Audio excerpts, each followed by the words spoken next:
Day is dying in the west on this Good Friday 2020. I just want to take a second to thank you for sharing this week with us and to think for just a few minutes about the power of this day for us and for those that were back on that first Good Friday. For us, even though tomorrow we don't know what's going to happen because we live in such a time of unknowns. For them, when Jesus said it is finished, for them, they thought it was finished and not in a good way. We know, even with the uncertain times that we live in, that Sunday's coming. And so today I just have a heart for those folks back on that first Good Friday as they said goodbye to the one they loved, as they laid him in the grave, and as they woke up on that next day to a new normal, which was a different new normal than we know, because tomorrow is a day of silence. It's quiet. Jesus was in the grave.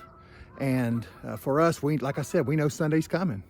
They didn't. And even when Sunday came, they weren't so sure about it. And you can read those scriptures as we get to Sunday, and you'll see that even on Sunday, they were shocked that Jesus wasn't in the grave, and they wondered where they had taken him. So as the sun sets on this day, you can't imagine the hearts, the sadness, the weeping, the hurt that they had.